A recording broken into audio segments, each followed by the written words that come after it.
With Smash Ultimate on the horizon, I figured I'd make a final tier list video before this game becomes irrelevant. So, without further ado, I'm going to be covering every character. I'm also going to be covering the Miis and Miis with customs, almost as if they're separate characters with different rankings and everything. So, we're going to start with the worst character in the game, who to me is Mii Brawler with Default on. Now, Mii Brawler isn't that bad of a character, but with the default specials on, Mii Brawler is incredibly bad. Mii Brawler's default specials, I'm not sure what the developers were thinking, but they're extremely bad. Just not very useful. As you'll see, with customs on, Mii Brawler becomes significantly better. For example, one of Mii Brawler's up specials is much better than the default. But with default on, Mii Brawler has an exploitable recovery, lackluster range, can have KOing problems. The hitbox duration for Mii Brawler's moves really isn't that good outside of Nair. Poor throw combos past mid%. Throws that really don't KO at a reasonable percent. Just a really bad character and really poorly made. But I'm sure the developers intended for this character to be played with customs, so that may explain why the 1-1-1-1 are just so bad. Next up, the next worst character in the game at number 60 is Ganondorf. Now Ganondorf I think is actually quite a bit better than default Mii Brawler. Now the thing about Ganondorf that's really good is Ganondorf hits very hard, has great damage output. Range isn't actually all that bad. The problem with Ganondorf, the problem to me which puts him this low, is Ganondorf loses really hard to people playing lame. So if you just hit Ganondorf and run, you can take advantage of the fact that Ganondorf's mobility on the ground and in the air is really bad. Almost every character in the game can hit him and play lame. Now, in our meta, we don't just play on FD, we play on stages like Battlefield with platforms. This makes it even easier for Ganondorf's opponents to just run away from him the whole match. He loses pretty hard, and more importantly, Ganondorf's approach is actually pretty bad. So when he does approach while they're playing lame, they can just punish his approaches. Unless you get hard reads, but those really don't count in the metagame, so... Unfortunately, if he were a little bit faster, he could do better, but he just loses too hard to playing lame, and his disadvantage state is really bad. Next up, here's a character who's going to surprise somebody since they're going to be bottom 3, and that's going to be Falco. Now, Falco is a character who, if he had a little bit more, he would be much higher on the list. Let's say he were a faster character, he had better throw combos. He'd be much higher. But Falco's kit just doesn't mesh together very well. For example, Falco has a back throw that kills with a laser, but it's extremely easy if you know what you're doing to DI that laser. So with that, Falco can't really kill with any of his throws.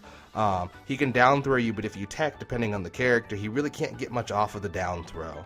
And this character, lack of range, can have KOing problems, very exploitable recovery.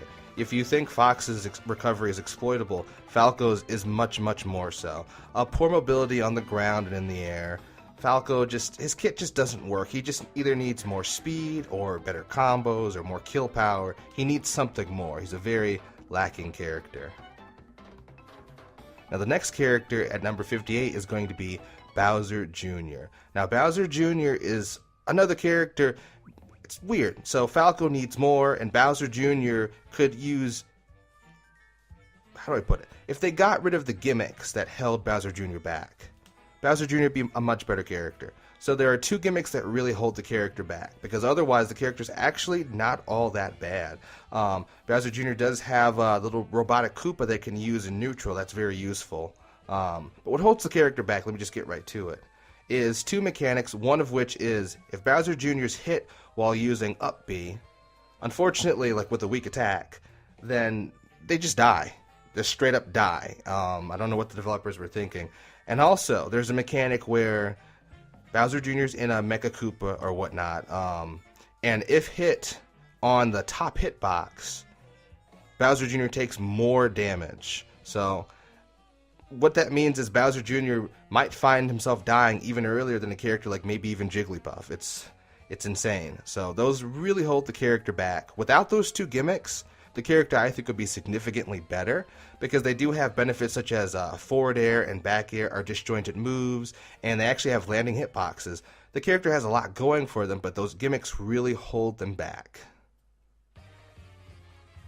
Next up, this is going to be the last character in my bottom 5. It's going to be King Dedede. Now, King Dedede is a character, at one point I thought he was the worst in the game. But as I've really thought about it and as the metagame has progressed, I realized that the characters I mentioned are definitely worse than Dedede. Now, Dedede does have some combos at lower percents. He can go to down throw to bear, or down throw to fair, even down throw to nair. At mid percents, maybe go for a down throw to up air. He's got a few combos. Gordo is one of the worst projectiles in the game, but I actually think that Mii Brawler's projectile may be even worse than Gordo's.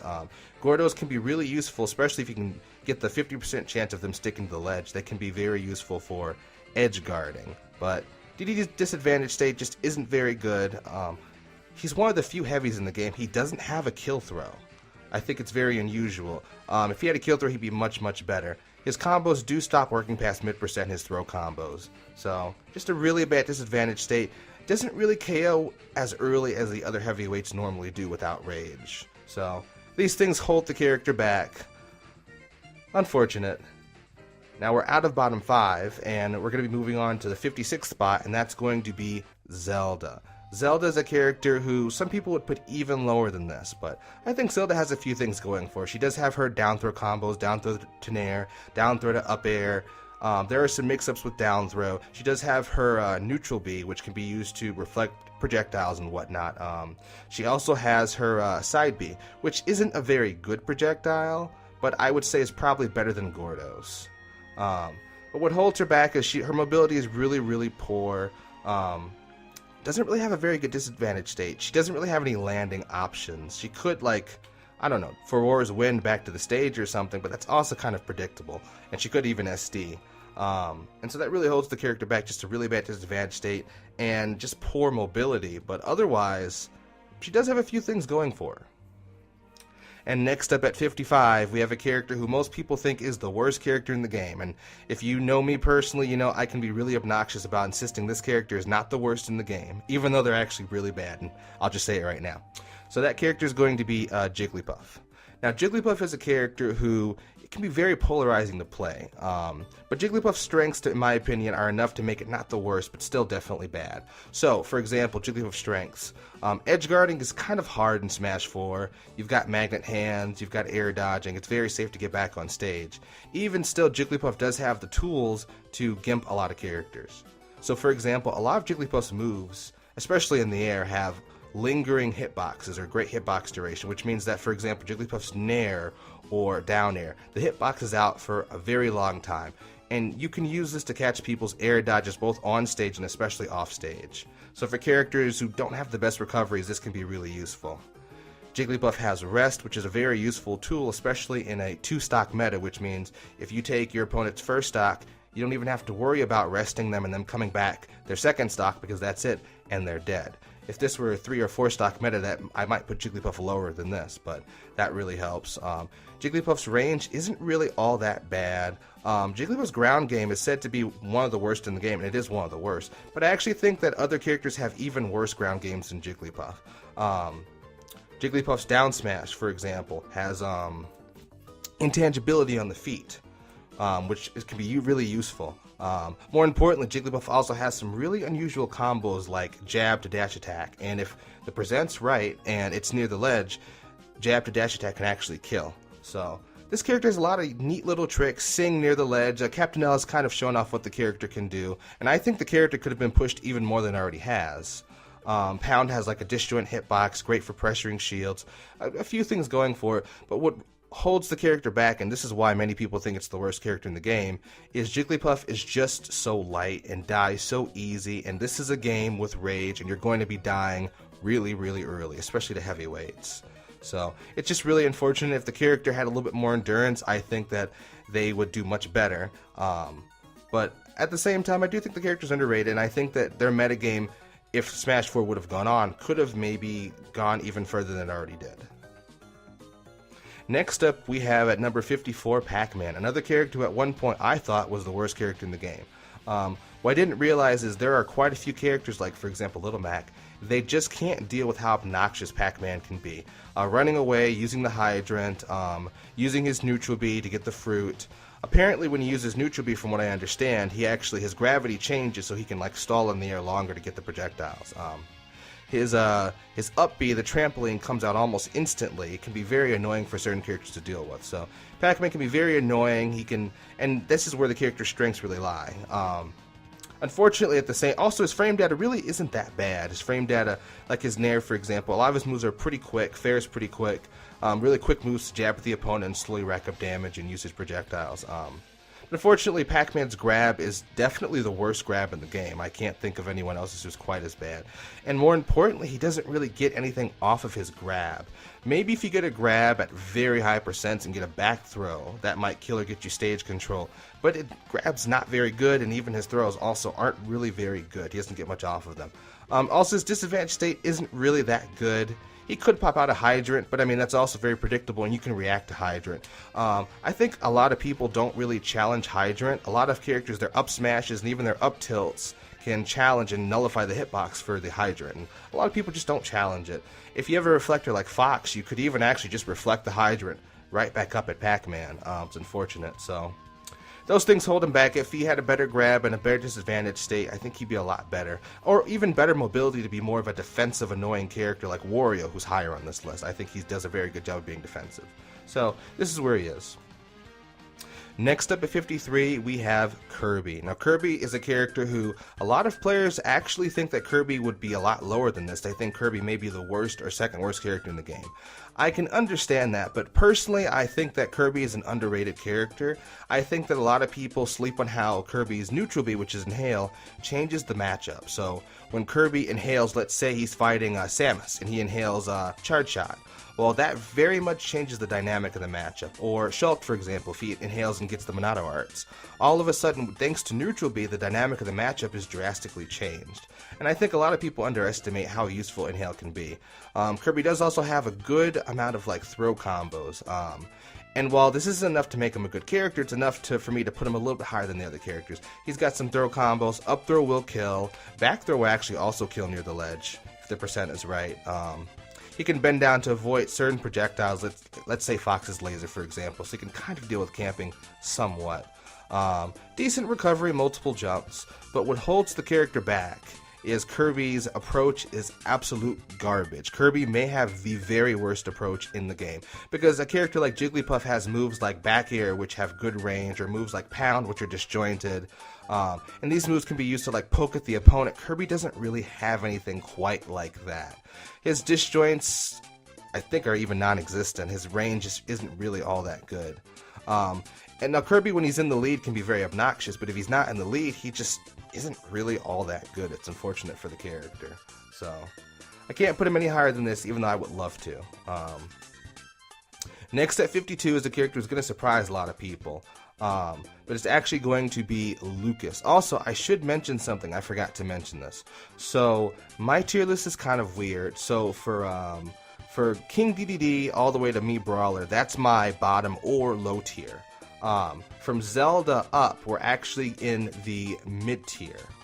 So, these characters, Kirby, Pacman, Jigglypuff, I think of them as low mid-tier characters, where they're lower, but they can do stuff, they can push buttons. But anyways, next at 52 is going to be Lucas. Now, Lucas is a character who, you'd be surprised that he's this low, but the problem with Lucas is, if he doesn't get the grab, his combo game is actually really, really poor. Now, when Lucas does get the grab, he can do amazing things. He can grab you down throw to up air and kill at certain percent. He has all sorts of down throw to dare, down throw footstool. He has all sorts of combos out of that. His approach also isn't that bad, which is why he's this high. He's got his PK Fire and Zair to kind of poke at the opponent. But his disadvantage state really isn't that good. But more importantly, if he doesn't get his grab, he just can't really do all that much. Maybe he can nair into some other combos here and there, but his combo game just isn't as strong as characters who are going to be higher up on the list, and his disadvantage state isn't really that good. Also, his recovery is good, but his recovery is also very exploitable, and I feel like a lot of players just didn't really exploit how... It's not a bad recovery, it's actually one of the best recoveries distance-wise, but it is very exploitable, and a lot of players I feel like just didn't really challenge Lucas off the ledge, just kind of let him recover for free, and that's why people think Lucas is much better than he actually is. Now next up we have Default Mii SwordFighter at number 51. Now, for Mii SwordFighter, this is another character I thought at one point was probably one of the worst or the worst in the game. But Mii SwordFighter does have a few things going for him. So, for example, obviously being a swordsman, he has disjointed range. He actually has some really good combos in the fact that he has down throw to up air or down throw to all sorts of things, and this can be really, really useful. And Mii SwordFighter is just a run-of-the-mill swordsman, but ultimately the disjoints really help compared to the other characters below him. But what holds Mii SwordFighter back is just most of the other swordsmen just have more to offer. They've got more kill power or more range. There's a glitch with Mii SwordFighter's down air. Now there's a landing hitbox that partially compensates for this, but when Mii SwordFighter down airs, there's some sort of a glitch where it won't auto cancel at any point. He will always land down air with lag. It's pretty unfortunate. So that makes it very punishable if you avoid that landing hit. But yeah, just pretty much the other characters are just much better than him. He's not a bad character, but he's definitely the worst sword fighter. And all the other sword fighters, including Mii SwordFighter without default and with his other custom moves, are all much better swordsmen than he is. Next up is going to be Little Mac. Now, Little Mac is another character that some people put higher than this and some people put lower than this. Now, for Little Mac in the air, everyone knows, let's get that out of the way. Little Mac in the air is absolutely terrible. His disadvantage state in the air is just, it might be the worst disadvantage state in the game because he really can't do anything in the air when you're getting him. He might be able to get a counter in, but if you read the counter, then he can screw himself, so it's not very good. But on the ground, Little Mac is actually great. Great frame data, hits very hard, great damage output, great ground combos. He's great on the ground, which is why I put him so high. Just very great. His advantage state on the ground is really great. Maybe one of the best advantage states in the game with a really good Little Mac player. He's a very polarizing character, and I think his disadvantage is just too bad for me to put him any higher on this list. But he's not that bad of a character. I think he's a little bit slept on by certain players. Next up at number 49, we have Dr. Mario. And also now we are in, because those were all the low middle characters. Now, starting with Dr. Mario, we're into the mid-tier characters, so right in the middle of my mid-tier. Dr. Mario at number 49. Now, Dr. Mario is another character I think is a little bit underrated. He does have a really bad disadvantage state because, like Little Mac, in the air he's very vulnerable. Though he does have moves like down air or nair, or his tornado to kind of alleviate some pressure in the air. His recovery is pretty bad, though he can wall jump. It kind of helps a little bit. But Dr. Mario hits very, very hard. He does have back throw to kill. The character does have some combos from like down throw and up throw. They do have cape, and pills can be very annoying and neutral. He has a few tools, enough tools for me to feel like he's not a low mid-tier character. But his disadvantage state and his poor mobility just hold the character back. Otherwise, they'd be significantly higher in the list. Alright, next up at number 48, I've got Charizard. Now, Charizard's a character who, it's kind of hard for me to figure out where to put him. I was thinking of putting him a little bit higher, maybe a little bit lower, but this feels right right in the middle of mid-tier. Now, Charizard doesn't have the best advantage state. Let me say that again. So Charizard's disadvantage state isn't as bad as you might think it would be. He does have tools like his Rock Breaker, or what's called Rock Smash. He does have Rock Smash, he does have his Fair, which has great range. He does have multiple jumps, so his disadvantage isn't actually all that bad. Also, from his advantage perspective, his throws are pretty good. You can use forward throw to give yourself some room to breathe if your opponent's putting pressure, and maybe even just get control of the stage. You can use down throw to get all sorts of combos. Up throw will kill. You can do all sorts of things. His back air is one of the strongest back airs when sweet spot in the game, by far. It's actually great. What holds the character back is, ironically, being a winged creature. What holds him back is his recovery, actually. Charizard's recovery is very exploitable. He just doesn't go very far. It's pretty interesting. They removed gliding in this game, so Charizard just is very vulnerable and just doesn't go very far in the air. And while his disadvantage state isn't all that bad, it is still bad. So, unfortunately, that kind of holds the character back. Next up at 47, we have Ike. Now, Ike is a character who, again, some people might put him a little bit higher, some people put him a little bit lower. I think most people would put him higher than this. Now, Ike is the character who will start with his negatives. Now, Ike's disadvantage, obviously, isn't that good. For most of these characters, their disadvantage isn't really all that good. He's got a pretty big hurt box. Mobility isn't really all that fast. His recovery is exploitable if you know what you're doing. Ether is not that hard to exploit if you understand the frame data and when the super armor is present and when the super armor isn't present. But on the other hand, Ike does hit very hard. He's got his auto-canceling fair, which can be really annoying for some characters to deal with. He does have combos with down throw and up throw. His back throw and forward throw are both semi-spikes in either direction, so they can be used to get some stage control and whatnot and set up edge guards. His eruption's actually really good for edge guarding. Just boils down to the character, just with many of these other characters, just poor mobility and not that good of an advantage state. And a really bad disadvantage state. Next up is a character who I know quite a few players put this character even lower than I did, and that's going to be Wii Fit Trainer at number 46. Now, Wii Fit Trainer is a character I've always thought of as being underrated, and I still think Wii Fit's underrated. Wii Fit does have quite a few tools at her disposal. For example, she has her neutral B and she has her side B. You can actually cancel the side B and do all sorts of things like down tilt or down smash to mix it up. So she's actually not that bad of a zoner. She has zoning tools. She's got her down B to strengthen some of her attacks like up smash. She's got maybe the best crawl in the game, where she goes down low and she can crawl and avoid certain projectiles, which can make it really hard for certain zoning characters. Her combos off of throws are pretty lackluster, unfortunately, but also her smash attacks aren't particularly weak either. Now, what holds the character back is she does have some wonky hitboxes, and these can be helpful, but these can also be very unhelpful to the Wii Fit player.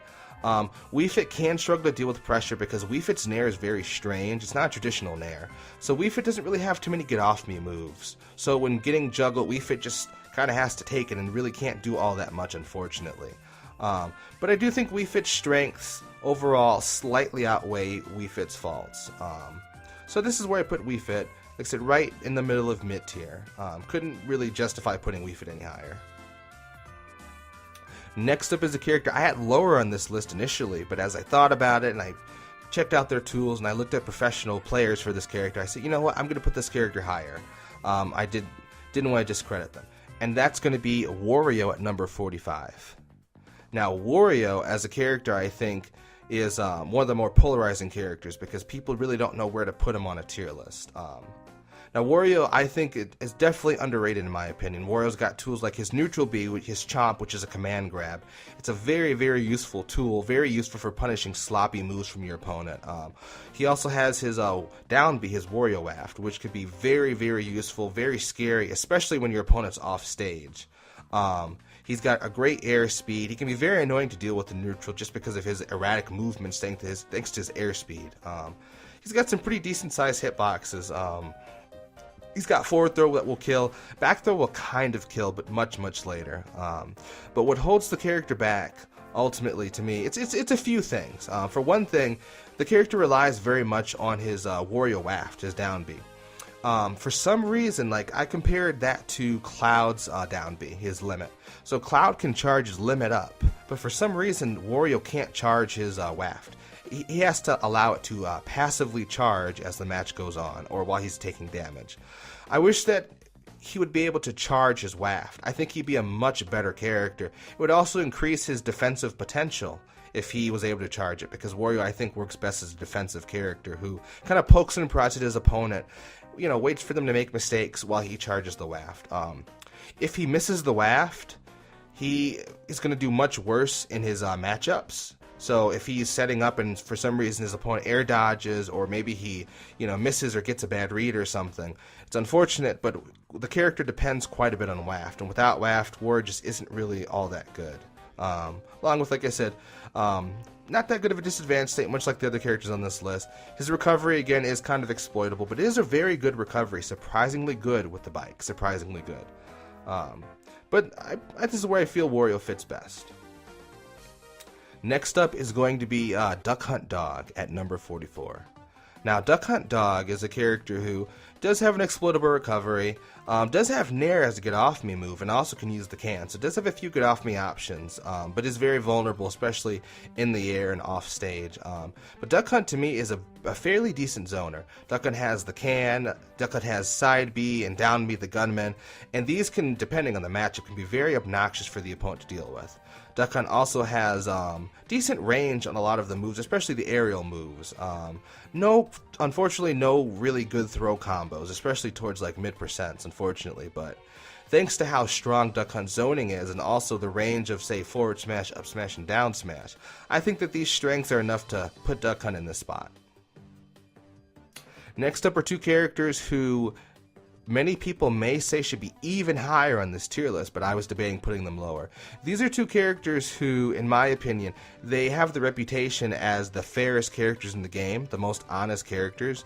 I disagree with that. I think that these characters, while somewhat honest, I think these characters are actually underpowered.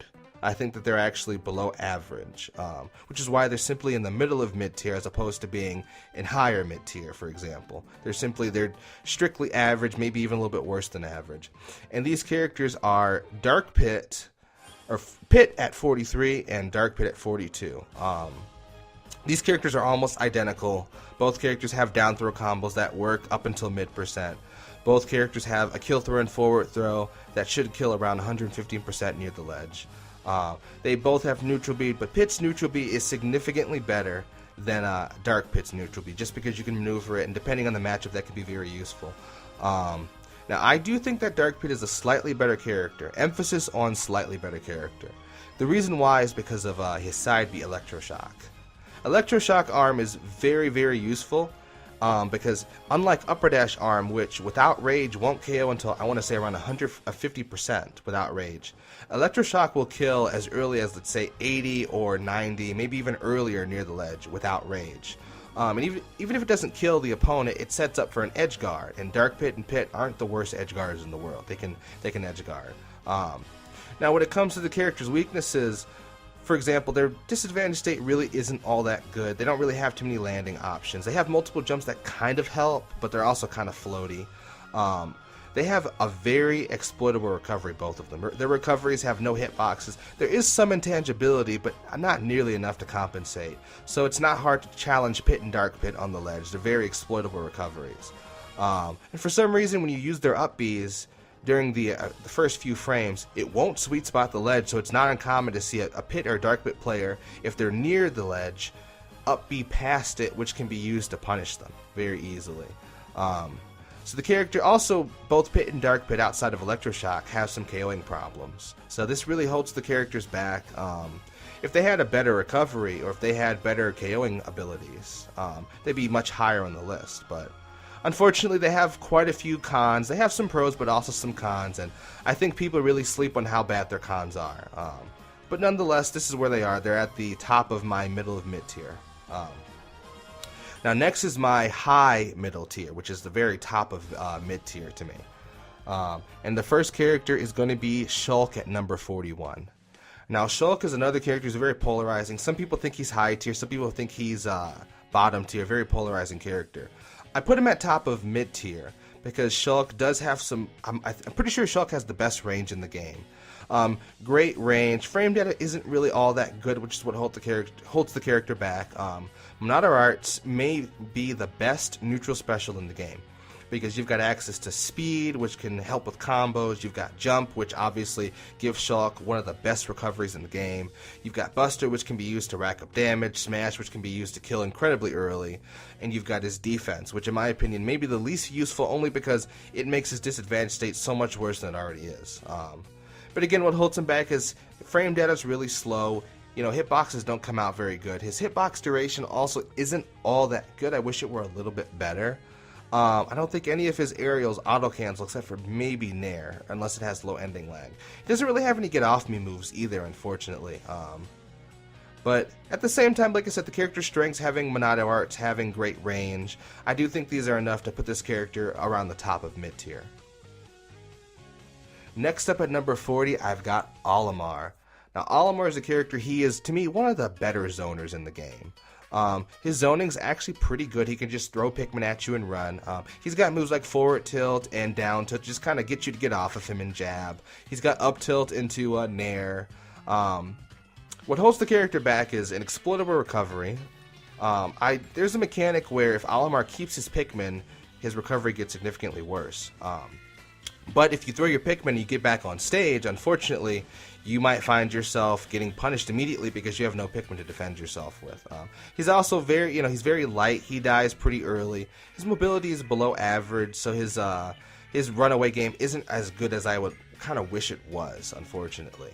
But otherwise, Olimar, I think, is, again, this is top of mid tier. I think Olimar is still a fairly good character. Just a few cons hold the character back from being much better than he could be. Also, before I forget to mention, so for Olimar is up air, fair, bear, and down air. For those, they work differently than other characters' aerials. So you can nullify the hitbox for the Pikmin without nullifying your own hitbox. So that can really hold Olimar back when it comes to challenging opponents in the air, unfortunately. Next up at 39 is going to be Metaknight. Now, Metaknight is a character who, again, many people are going to put him a lot higher than I put him, but I put him here for a few specific reasons. Now, I'm going to talk about the character's weaknesses for a second, which is why he's so low. So, the thing about Metaknight is his playstyle is very, very linear. You know he wants to get dash attack, you know he wants to get down throw, maybe forward throw. You know what he wants to get.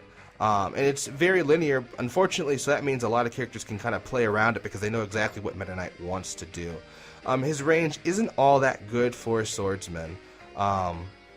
His killing abilities aren't really that good. He doesn't really have a proper kill throw except for, I think, maybe back throw near the ledge, and that's pretty much about it. Up throw at very, very high percents, but his killing abilities really aren't that good outside of his up air, up B juggles. Also, sometimes with his up air, up B juggles, it's possible for them to fall out of the up B. It's rare, but with the proper SDI, I've seen it happen quite a few times. But as far as the strengths of the character go, he has great frame data. He does have his up air, up B, which is why that's exactly why he's as high as he is on the list. That's a very good combo. But he also has poor hitbox duration. He does have multiple jumps to help him out. So the character has a lot of pros, but also a lot of cons, a very polarizing character. But I think the cons are enough to put him right here at top of mid tier, but no higher, nowhere near high tier. Next up is a character who's going to surprise you at 38. It's going to be Palutena. Now, Palutena is another character I think is very underrated. Palutena has her down throw to fair combos. Her bear and her dash attack have partial invincibility on certain parts of her body. She can even down throw to up air depending on if she has rage, if the percent is right, DI. Her up smash has a huge hitbox, which is great for catching air dodge read. You can even down throw in 50-50 into up smash, very useful. Wind boxes are smash attacks. Unfortunately, her tilts are pretty crappy. Also, recovery is pretty good because she teleports, but she's got crappy tilt, she's very light, and she dies pretty easily. Disadvantage state isn't really all that good, and these things really hold the character back. Mobility is not bad, but also, again, isn't really all that good. Her neutral B is kind of hit or miss. Her neutral B can be very annoying depending on the matchup, but if her opponent has good mobility, while she's stuck in the lag of neutral B, they can just run up to her and punish her or grab her and all sorts of do nasty things to her, and she just has to sit there and take it, pretty much. So that holds the character back, but again, top of mid-tier, it's really not too bad. Next up, this is a character who for sure a lot of people are going to see this and think, there's no way this character's this low on this guy's list. You're going to be surprised for sure about this character. And this character is going to be at 37, and that's Bowser. Now, Bowser is a character who a lot of people put him much higher on this list, and I want it to. But his disadvantage state is just way too poor. It's very difficult for Bowser to land. A lot of his moves, they hit very hard, but his hitboxes aren't as big as you think they are, so sword characters with disjoints can challenge him quite a bit, unfortunately. So just a really bad disadvantage state, very exploitable recovery. Not a bad recovery. You can mash up B while he's recovering and go a little bit higher, but not a bad recovery. But certainly a very exploitable recovery, no real mix-ups in the air. But his advantage state's really good. He does hit very, very hard. He does have the tough guy mechanic to help against certain jabs. He does have, I think, the best pivot grab in the game, if not one of them. So he can grab you and up throw and up air you and do all sorts of stuff to you. His up throw combos are great. It's just his disadvantage state's just way too bad. And being a very large, heavy character, with a very large hurt box, people can just juggle him for days and days, unfortunately. Next up at 36, I've got Mr. Game & Watch, again at top of mid-tier. Now, Mr. Game & Watch is a character, he does die very early because he's a very light character. He's not very fast, his mobility isn't really that impressive. Also, his hitbox sizes really aren't all that good compared to, say, a swordsman, for example. But he does have some really good combos out of down throw. He's got, you know, down throw to nair, or down throw to up tilt, all sorts of down throw combos, and these work all the way up even into high percents. So these are some really good down throw combos that he has. He's got his neutral B, which is a projectile, can be kind of annoying to deal with.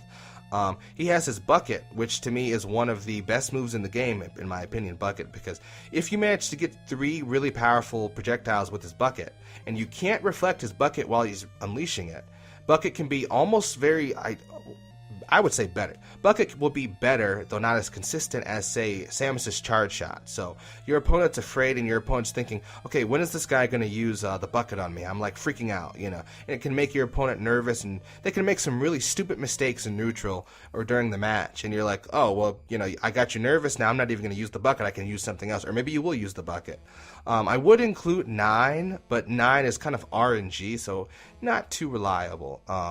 He's also got down throw to up air if the percent's right, and he can actually, it's a kill confirm. So a lot of cool tricks this character has. They do have some, obviously some cons like being light, but I do think Game & Watch is a fairly good character for sure. Next up is going to be at number 35, Megaman. Now, Megaman's another character. Now, Megaman, at one point, I did see Megaman in a lot of people's top 15. I have noticed as the metagame has progressed, a lot of people, their opinion of Megaman has kind of gone down by quite a bit, and actually includes myself, though I never really thought Megaman was all that good, personally. But he is right here at top of mid-tier on my list. So for Megaman, he does have his Metal Blade setups, which can be very useful. His neutral B, his lemons, can be very, very annoying for people to deal with. Especially depending on the matchup. He does have some pretty cool disjoints for moves like fair or back air. He does have combos off of his down throw towards mid percent. He can get some really early stocks thanks to his up aerial, and also having a disjointed spike and down aerial can be really annoying for opponents to deal with. Unfortunately, Mega Man's disadvantage state really isn't all that good because, again, he doesn't really have a traditional nair like, say, Mario does. So no real get-off-me moves, unfortunately. His recovery, again, is also pretty exploitable. And no really good kill throws outside of his back throw near the ledge. So if these problems were fixed, he'd be much higher on the list. But those problems hold the character back. And otherwise, I think the character could have been a lot higher if it weren't for those flaws. Next up at 34, I've got Lucario. Now, Lucario is another character who's very polarizing. Some people think he should be a little bit lower than this. Some people think he should be a little bit higher. Lucario, to me, is probably the most inconsistent character in the game. Without Aura, he might be the worst character in the game. With Aura, he might be the best character in the game. But it's very inconsistent. Also, when he has Aura, he could die really, really early. Thanks to Jank and Rage, because all characters have access to Rage, which is almost like a miniature version of Aura. He does have some combos out of like down throw and up throw, especially up throw.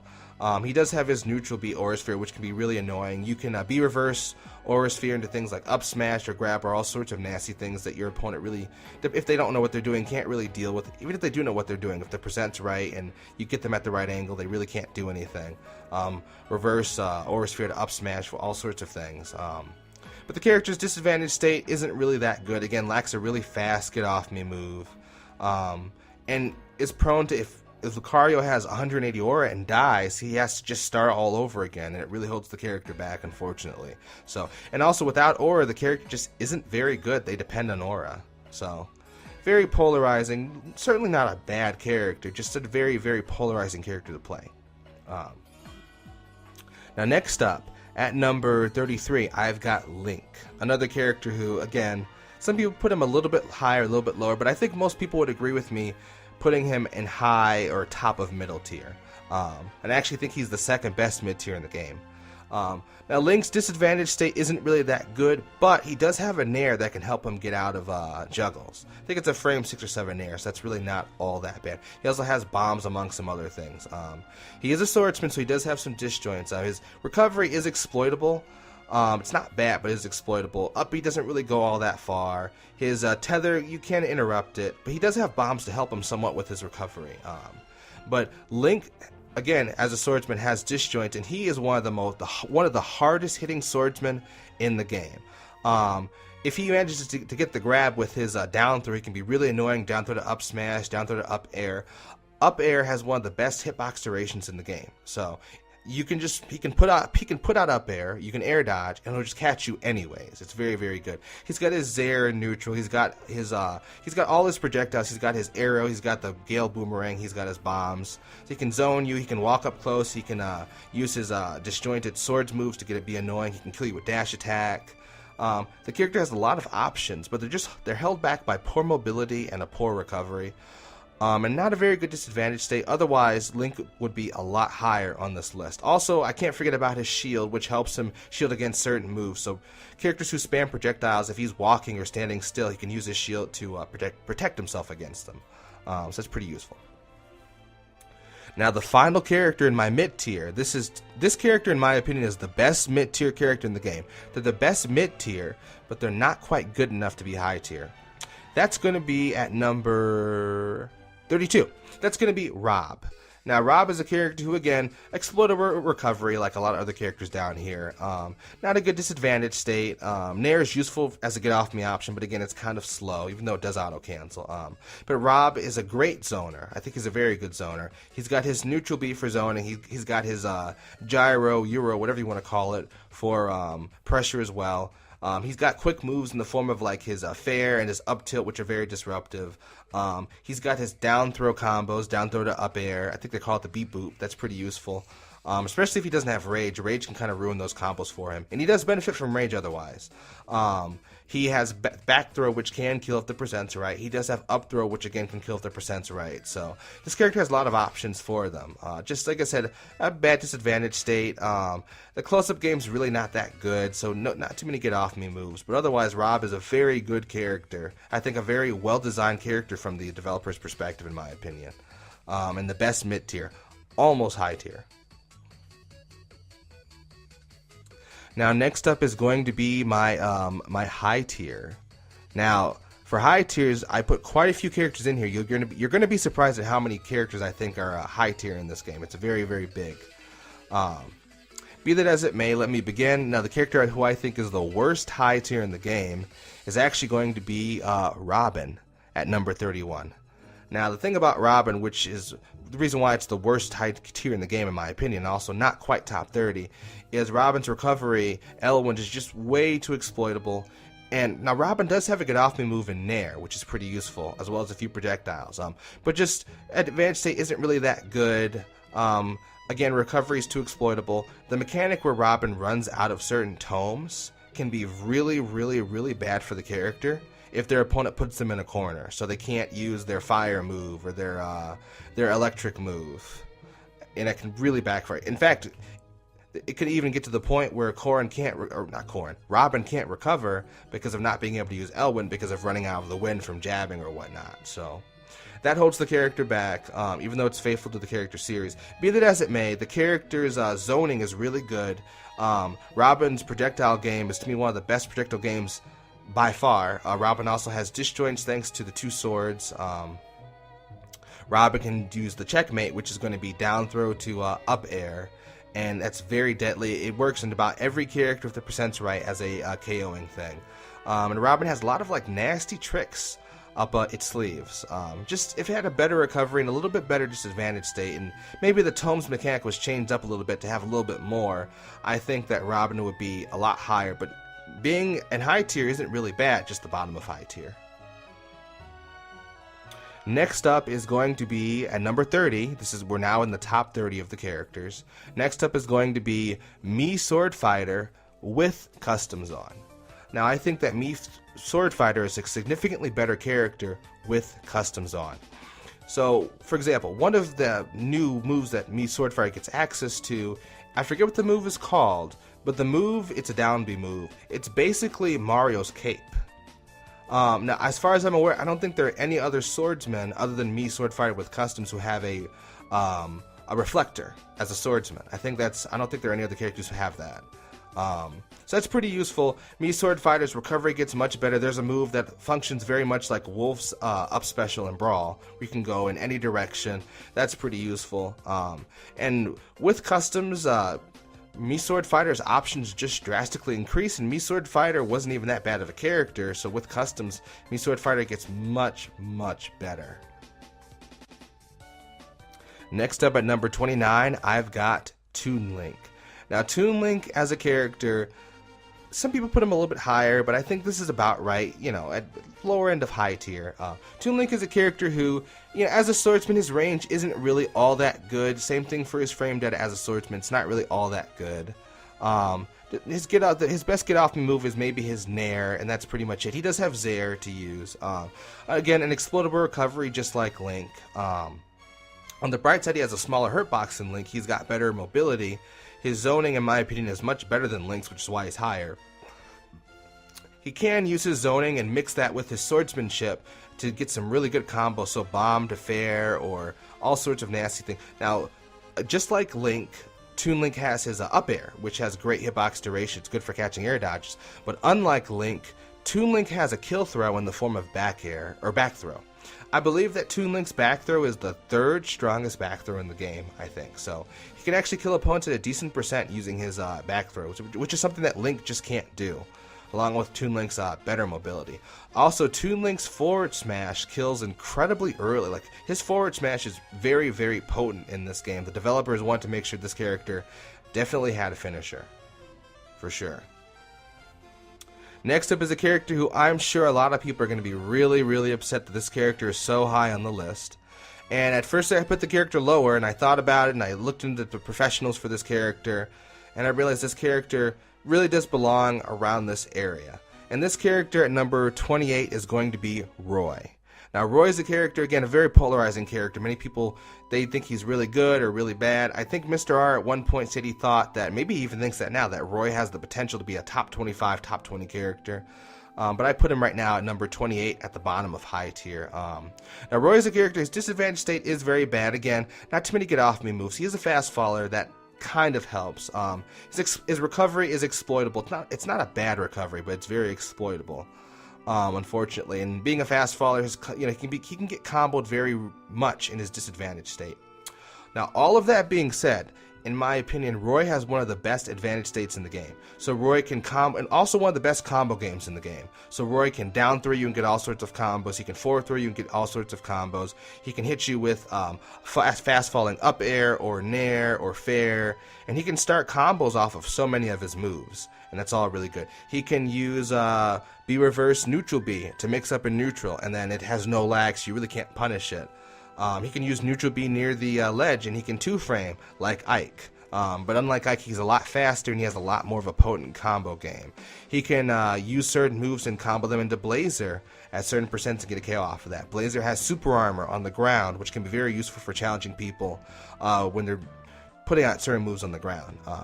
So it's such a very strong advantage state for Roy, and to me, his quick mobility, his decent frame data, and his great advantage state, also his ability to combo his sweet spots into sour spots with his hilt, really help the character. I should also mention, now Roy is a character who, his mechanic is he has the hilt mechanic, where he needs to get the hilt to get the most of it. But Roy is interesting because Roy actually has a sour spot, he has a sweet spot, but Roy, a lot of players don't know this. So for one thing, Roy has a medium spot. So the medium spot kind of deals in between damage. Roy also has for most of Roy's moves, he has a hitbox on his actual body, which means that if his opponent gets too close to him, he has a hitbox on his body to cover him, whereas a character like Marth or Lucina, who may have more range outside of their with their sword, they don't have any hitboxes on their body. So if you try to come close to Roy, he has a hitbox on his body for most of his moves to help him cover when opponents get a little bit too close to him, which I really like. And that's pretty much all that there is to say about Roy. Now, next up is going to be, at number 27, is going to be Villager. Now, Villager as a character can be very, very annoying. Villager can use moves like Fair and side B to zone and just get really in the opponent's face.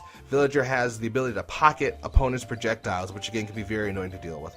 One of the best recoveries in the game, and Villager's recovery, despite not having a hitbox, is surprisingly hard to exploit. So it can be surprisingly hard to gimp Villager off the ledge.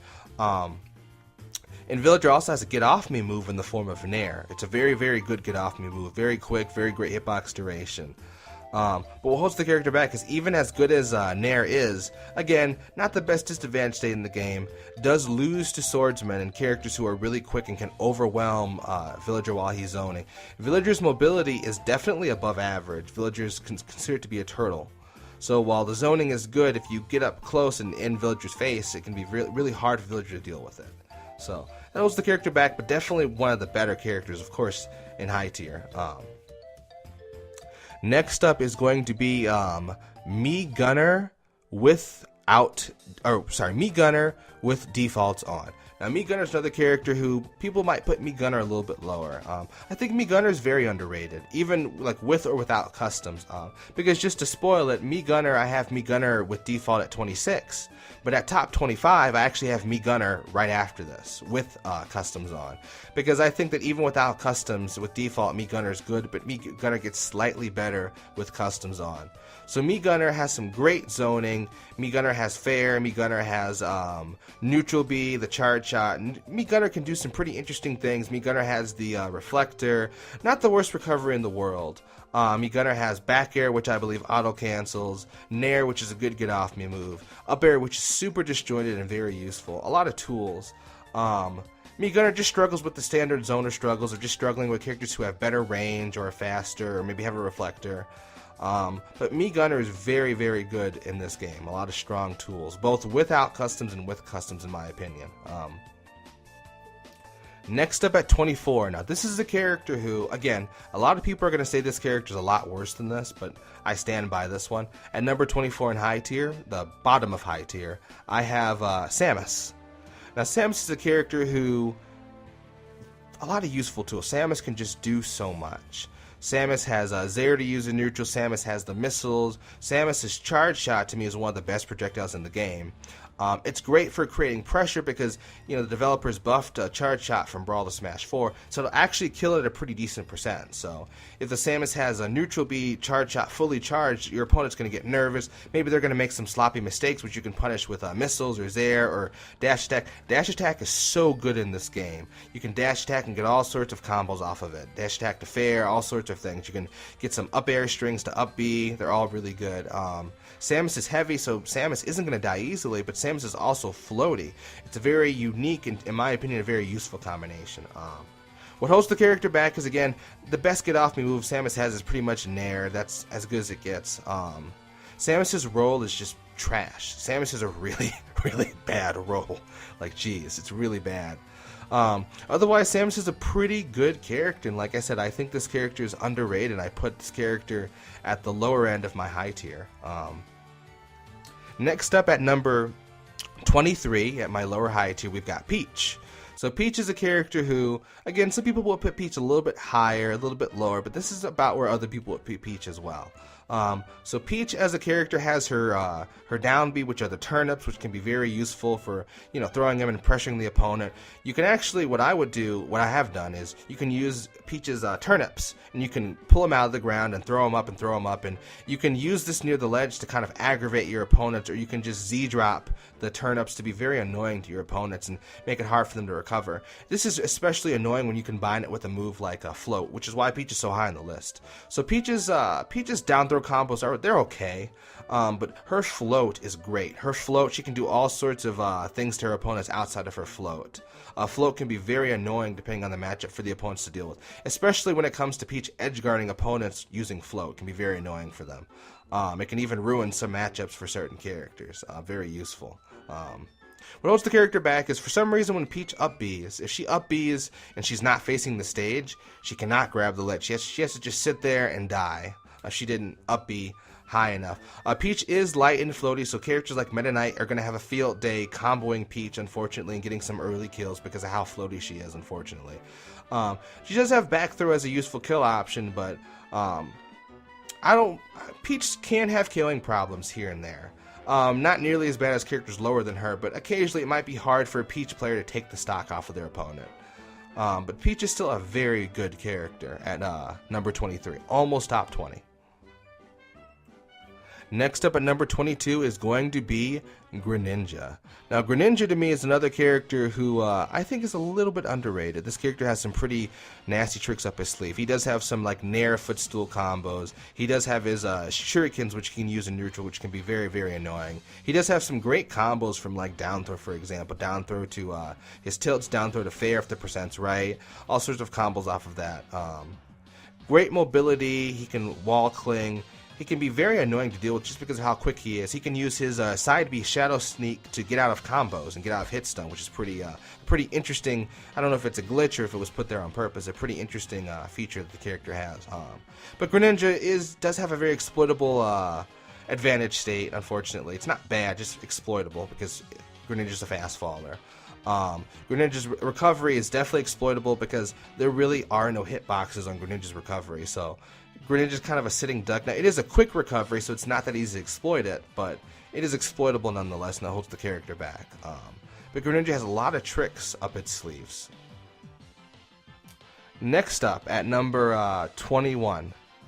Now, right now at number 21, we're out of the lower high tier. Now we're in what I call the mid-high tier, so right in the middle of the high tier. Now the first character, this character is barely not a top 20 character. That's going to be Lucina.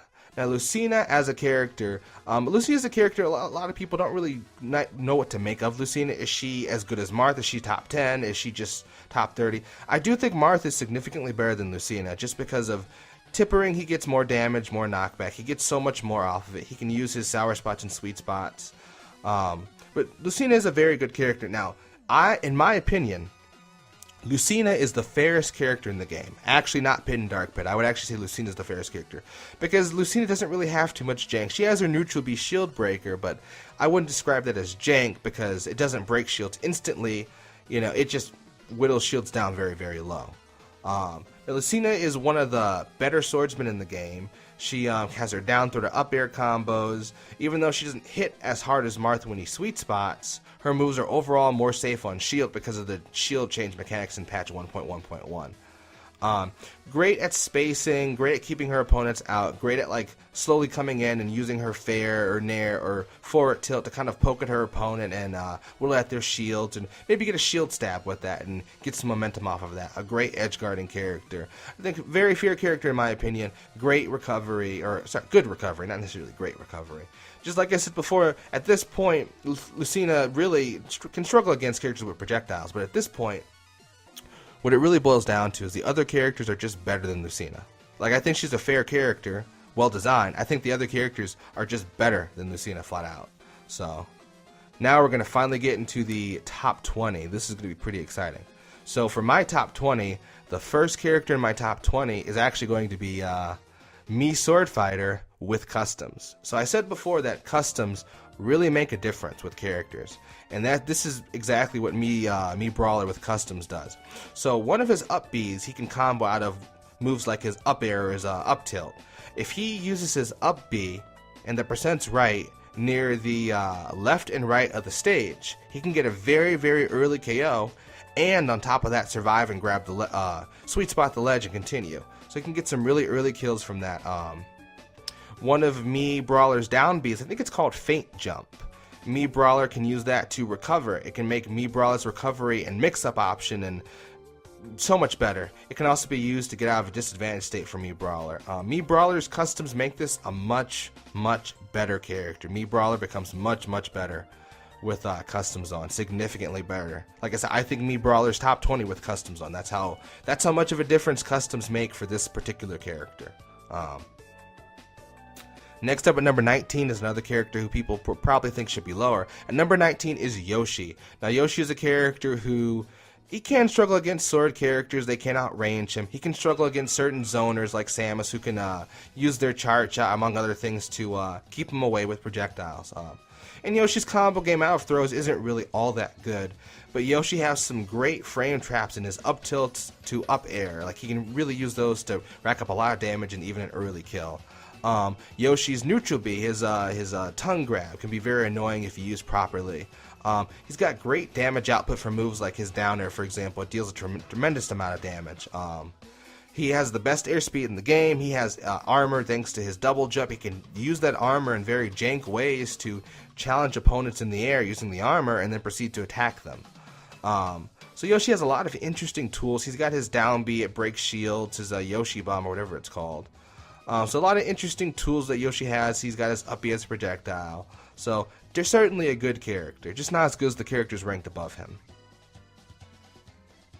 At number 18, I've got Ness. Now, Ness to me is a pretty good character, a little bit underrated, but towards the beginning of the meta was actually a little bit overrated. People were saying he might be top 10, for example. Now, the thing about Ness as a character is, again, he can struggle against sword characters. He does have his disjoints which help, but he can struggle against sword characters.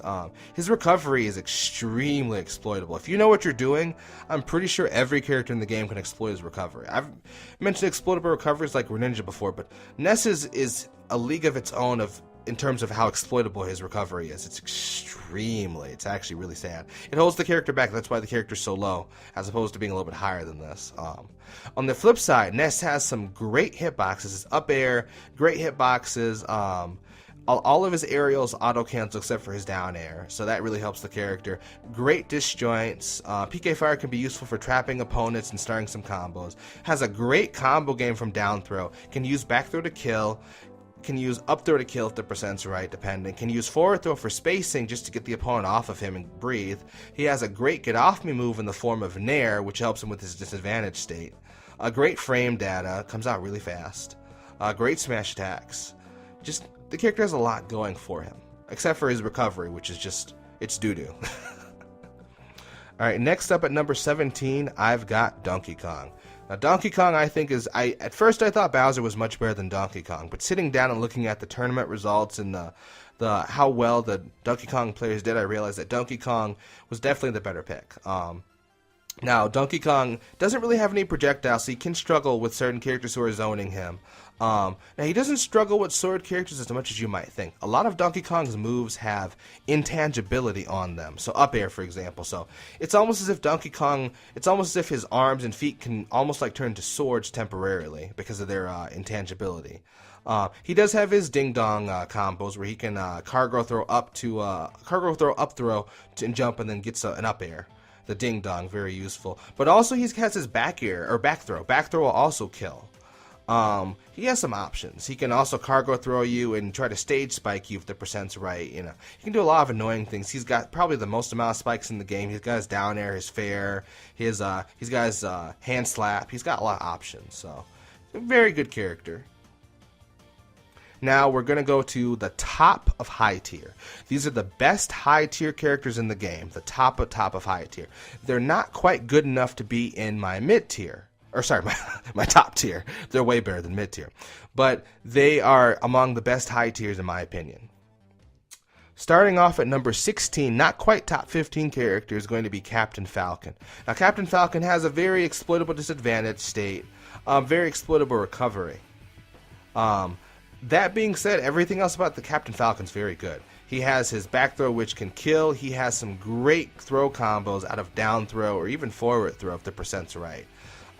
He has one of the best, if not the best, dash grab in the game. Extremely useful. Hits very hard. Has a great combo game with moves like up air and nair and back air. Has some very dishonest hitboxes, like up smash's hitbox is very dishonest. So some very good disjoints in his hitboxes, for example. Can combo into his knee, I think, with almost any character that percent's right. And also predicting their DI and all of that. So, very good, very underrated. He has his really bad disadvantage state, but his advantage state to me is like, he's like a better Roy, essentially. A better Roy. His advantage state is so good it compensates for his disadvantage, but definitely much better than Roy. Next up at number 15 is going to be Luigi. Now, Luigi is a character who...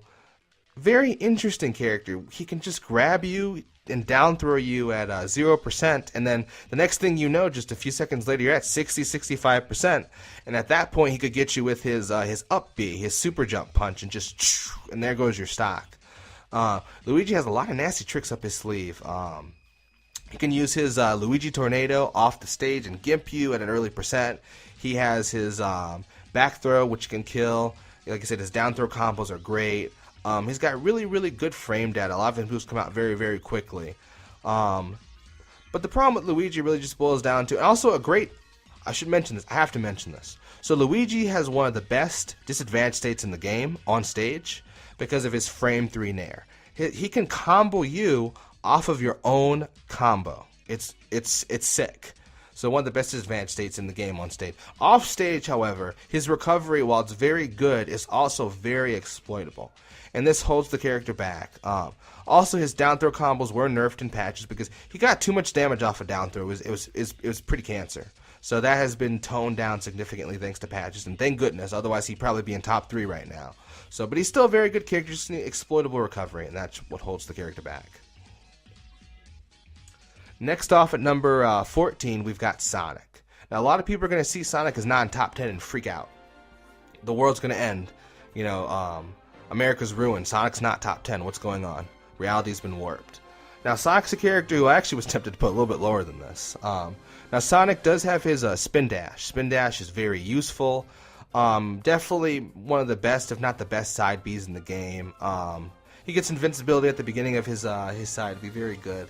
Got some combos in the form of up throw to whatever. He can use up throw and then uses up 3, up B to continue the combos with fair or whatnot. Not a bad edge guarder either. Very quick. He can hit you and run and just play lame. Sonic playing lame is very obnoxious for sure. One of the problems with Sonic is he is a character who he's very well. First of all, he's kind of a one-trick pony. He's going to be relying mostly on side B. And outside of that, that's his main tool to use in neutral.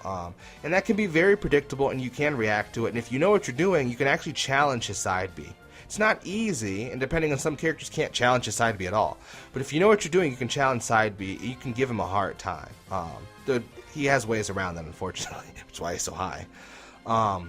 Also, Sonic is a very stage-dependent character, in my opinion. Not all characters are stage-dependent. Sonic's one of them. So, if we played on Final Destination, Sonic would be a much better character because on a flat stage, it's much harder for characters to deal with his side B.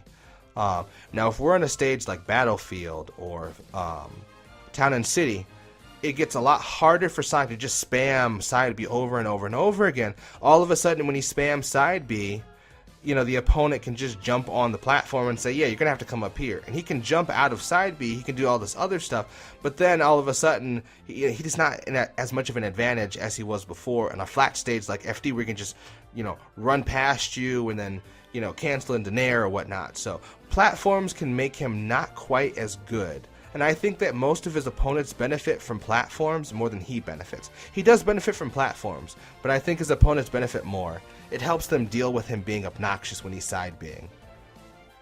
Also, Sonic's approach outside of side B really isn't all that good. So if he doesn't have the lead, if he's in a disadvantaged state, and he can run to mix up here and there, but if his opponent knows what they're doing, it can give him a hard time. So he's definitely a top tier. Or wait, no. Oh, whoa. No, he's not. Sorry. I put him in high tier. He's one of the best high tiers. Third best high tier. But again, I don't think he's quite good enough to be in top tier. That's just my personal opinion. Some people are going to put him higher. I heard that Salem thinks that Sonic is a mid-tier character. So there's a little bit of variety, but most people think he's going to be higher. But this is where I feel the character fits personally. If he's on FD, he might be a top 5 character. But we don't play a meta where we only play on Final Destination. We have Dreamland. We have I don't want to say it's Halberd, I forget what it's called. We have Lilat. We have stages with platforms on them. And when characters like use side B like he does, we have the options to sort of work around that. I don't know if any Sonic players have won any majors. I should look into that. I don't think they have. They've gotten close. They've gotten top 8, but they haven't won any majors. Next up at number 13 is Ryu.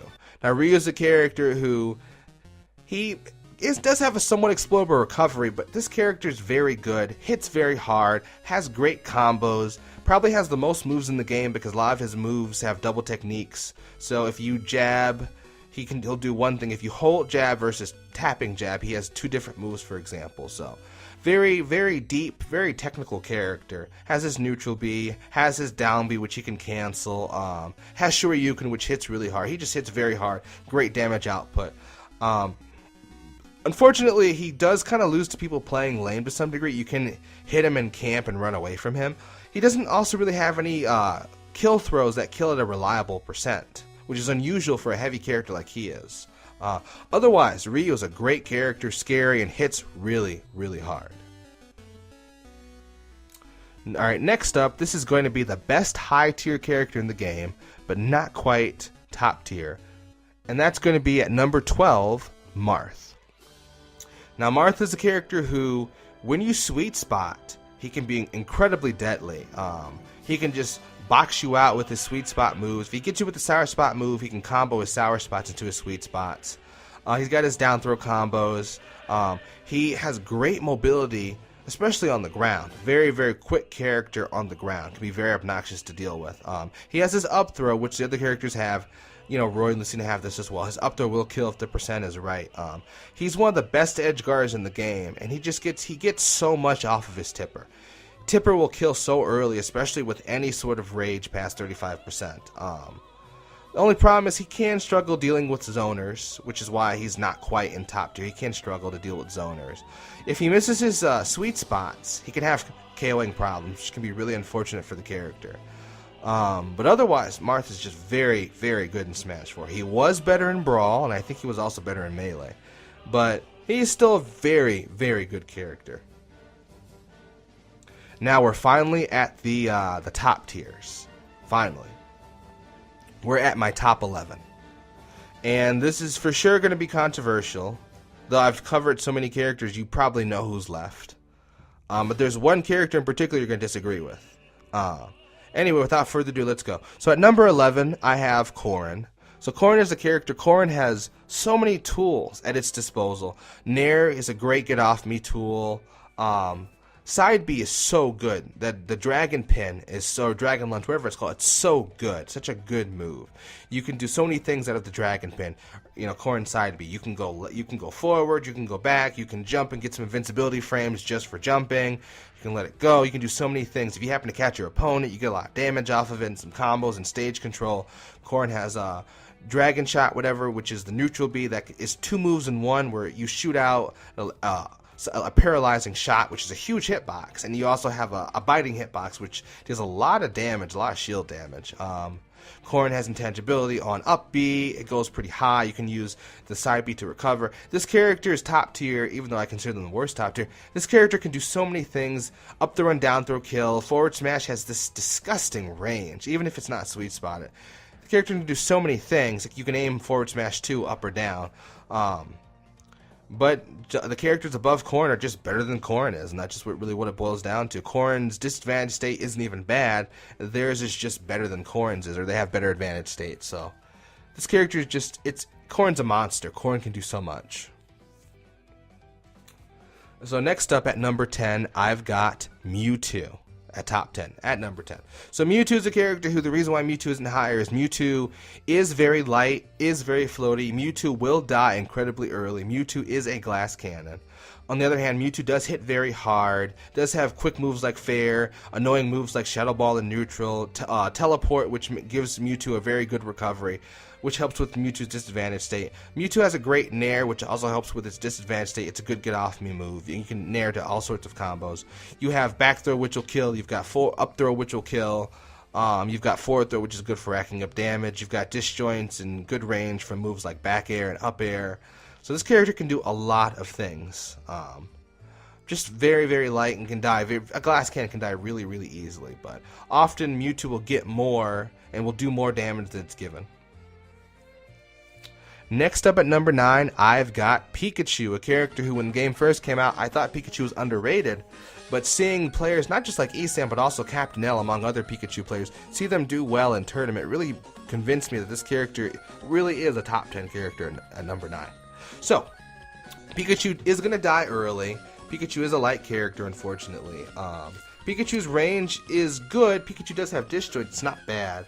But there are plenty of characters who outrange Pikachu, especially sword characters. But all of that being said, Pikachu does have quite a few tools at its disposal. It's got great combos in the form of up throw and especially down throw. You can down throw to up tilt, up air, combos into itself. You can use fair, you can use down air. Pikachu has disjoints and some great damage output for its archetype of being a fast combo character. Quick attack can be extremely obnoxious and neutral. especially with a good Pikachu player. Quick Attack can be incredibly obnoxious and neutral, very hard for a lot of opponents to deal with. It's great. Pikachu is definitely one of the best edge guards in the game, like no doubt in my mind. Pikachu can be really obnoxious. Pikachu can make it incredibly hard for a lot of characters to recover back on stage. Pikachu has true combos from down throw, up throw into thunder. Pikachu's up smash will kill at a reasonable percent. If Pikachu's really struggling, back throw will kill if the percent's right, and up throw will also kill if the percent's right. So this character is by no means bad. Definitely one of the best characters in the game, and definitely a busted character, as ESAM is always insisting. Next up at number 8, I have Zero Suit Samus. Now Zero Suit's a character I was kind of conflicted personally. I wanted to put Zero Suit a little bit higher, a little bit lower. I decided to put Zero Suit a little bit higher. Now, the thing about Zero Suit is Zero Suit has one of the worst grabs in the game. Very laggy, bad grab. Also, Zero Suit's throws aren't that good. But Zero Suit's down throw, with the exception of down throw is a great move. You can use down throw to, if the percent's right, down throw to up air, and it's a kill move. You can down throw to up air and chain that up until you get, you want to up B and you can kill then. Zero Suit gets so much off of down throw. Zero Suit also has the Paralyzer neutral B. Zero Suit has Zair. Zero Suit has side B for spacing and Nair for spacing as well. Zero Suit has some pretty good hitbox sizes in moves like back air, for example. Zero Suit has down B to help with Zero Suit's disadvantage state. So if Zero Suit is at disadvantage or being juggled, you could just down B out of it. It's very useful. And also you can, Zero Suit has one of the best recoveries in the game. Zero Suit can use a tether grab and whatnot. But Zero Suit's just very light, and just Zero Suit's grab is too punishable for me to put Zero Suit any higher on this list. Next at number 7, I've got Fox. Fox is a character who, at first I thought Fox really wasn't that good, maybe high tier. As the metagame progressed, it was obvious that Fox was just getting better and better, and players like Larry Lurr were optimizing Fox for the better. So Fox does have a very bad disadvantage state, one of the worst in the game actually, very exploitable recovery. But it's still a good recovery. Fox has some of the best frame traps in the game in the form of moves like his up tilt to up air and whatnot. Fox's combo game isn't really that good out with throws, but outside of throws, Fox can use moves like Nair and down air to combo. Fox can fair footstool, which can be really obnoxious, but still it's very useful, and if you're a good player, you can pull off pretty consistently. Fox's recovery, again, while exploitable, does go very far. It is one of the best recoveries in the game. Fox's recovery is so good in Smash 4 that in Ultimate they decided to nerf it so that you can't side B and up B like you can in this game. That's how broken Fox's recovery is in terms of distance. It's pretty interesting. So the character has a lot of tools at his disposal. Lasers, I think, might be the best or one of the best projectiles in the game, because Fox can use lasers to force his opponents to approach. It's very obnoxious. You can just sit there and laser, and you can't just hold shield forever. You have to do something. So you have to approach, or you could crouch, but not all characters have that option. So very, very good character. Just if he had a better advantage state or a better disadvantage state, he'd be higher. But even still, very, very good character, one of the best. Not quite top 5 though, in my opinion. Next up at number 6, I've got Sheik. Now Sheik is a character. Sheik is going to die early. Sheik does lose to Jank and Rage. Sheik's going to die early. Sheik's combos do stop working past mid-percent, at least her throw combo. She can combo outside of her throw combos, fortunately enough. But the character has great frame data. Again, maybe the best projectile in the form of needles. Needles can be very, very, very aggravating to deal with. Very good tool to frustrate your opponents and maintain stage control. One of the best recoveries in the game. It's very hard to exploit Sheik's recovery, extremely hard. Unfortunately, Sheik does also have killing problems, but Sheik, thanks to her quick frame data and great recovery, she can gimp a lot of characters to kill. She can use moves like up air to get a kill. She can use moves like forward smash near the ledge, sweet spot of up smash. She has her options here and there. So very good character, great frame data, very annoying character, just struggles to kill sometimes and dies pretty early, but a good player can work around it. She has the tools she needs to work around her flaws, which is why she's a top tier. Now we're finally in the top 5. Oh boy. Well, this is going to be really interesting, really interesting. I'm interested to see the reactions of people for my top 5. It's not that controversial, but it is fairly controversial. So for my top 5, at number 5, I have Mario. Now, the best Mario player in the world, Ally, if I'm correct, thinks Mario's number 9. So I'm quite a few places away from number 9 at number 5. Mario, to me, as a character, is very slept on. He does struggle against sword characters, though he has the tools to get around, and his recovery is kind of exploitable, though he does have some intangibility from that. All of that being said, Mario has so many tools at his disposal. Mario has one of the best combo games. He can down throw, up throw into all sorts of things. He's got back throw, which will kill into the ledge. He has his up B jank. If he has rage, he can use that to take an early stock. He's got his neutral B, which he can use to spam a neutral to be a little bit annoying here and there. B reverse neutral B is fireball. Flood is very situational, but depending on the matchup, Flood could be useful. It's just very situational. Great frame data. He hits very, very hard. Very tricky character because of his quick mobility and his airspeed. Pretty small hurt box too. He just gets so much off of his combos and his mobility. So even a lot of sword characters have to be scared of Mario, because if they play sloppily, Mario can just shield dash in and then punish them. Not very hard. He gets so much off of his grabs.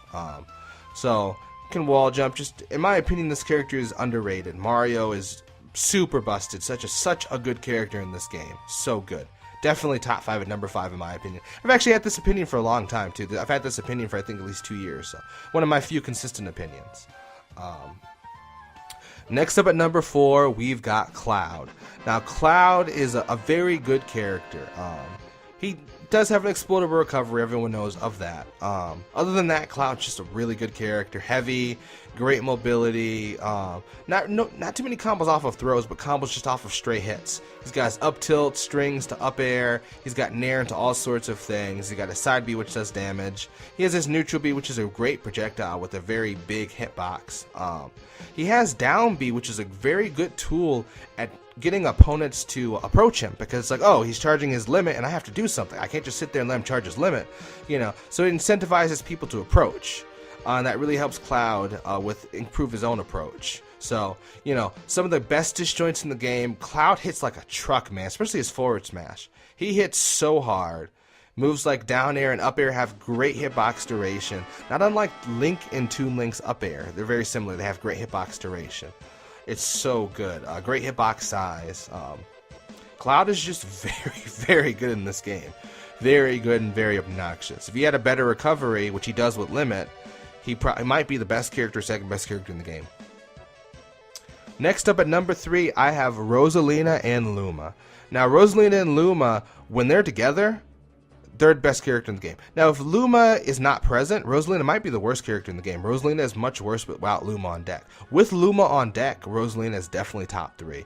This character has so much jank. She's got disjoints in the form of like up tilt, up air, down air. I mean, almost all her moves have disjoints on them. Luma is almost like a living sword, so if you count Luma as a sword, technically she's the best swordsman in the game. Luma has some like really jank hitboxes, can deal a lot of damage. Luma can be very obnoxious to deal with. It doesn't take that long for Luma to respawn either.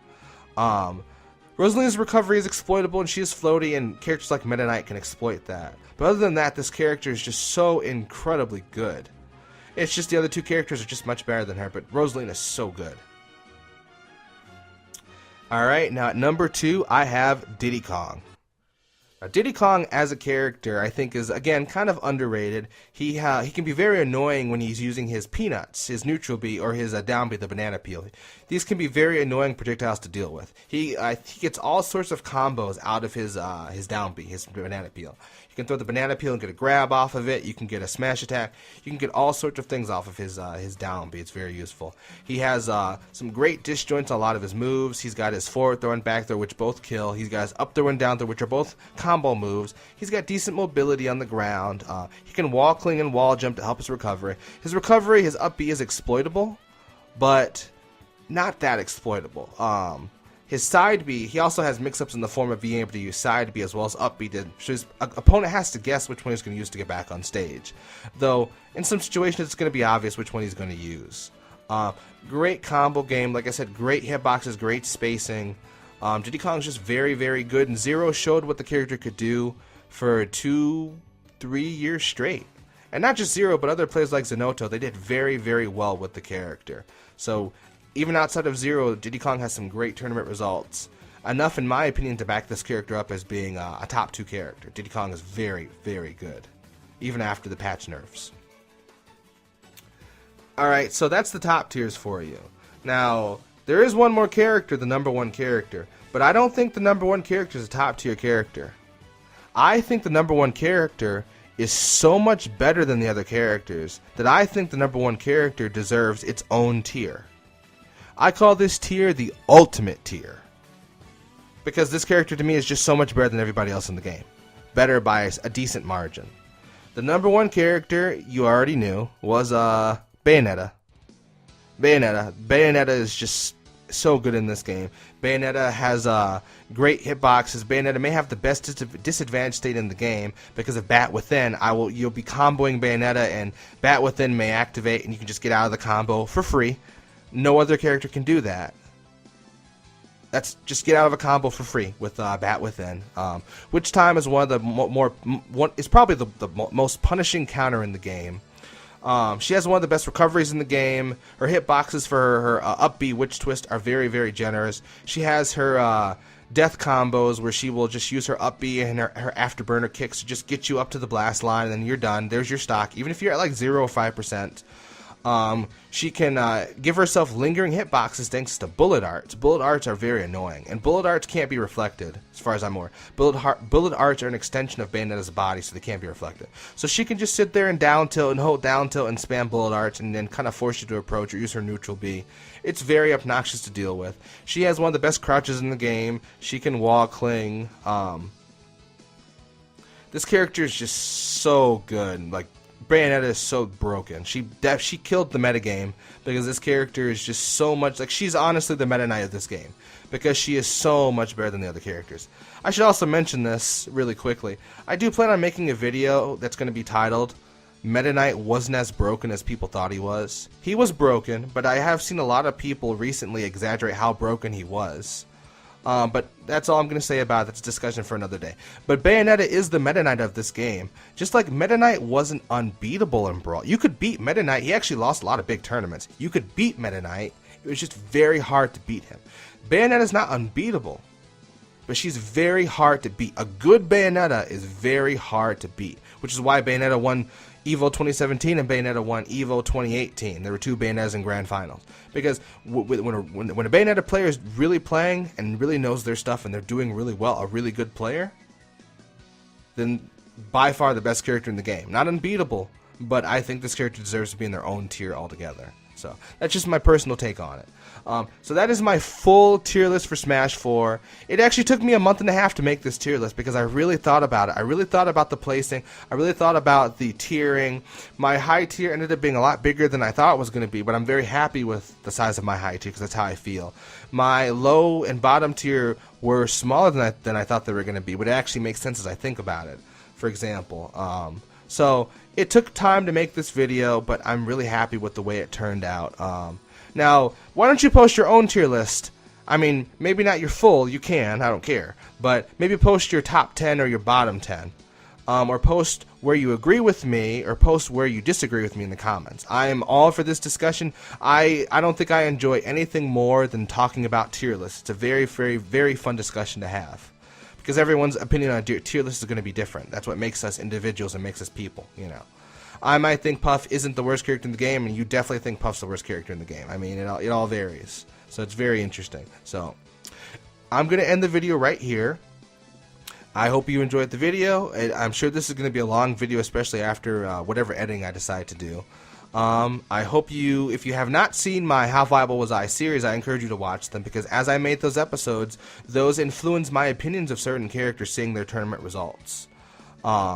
And with that being said, thanks for watching. As always, I appreciate the support. If you really like the video, or if you like the fact that I maybe made you think, maybe consider hitting the subscribe button. I don't ask that very often, but for this video I will. And I hope to see you for some of my future videos. Thank you for watching, and I hope you have a great day and a great life.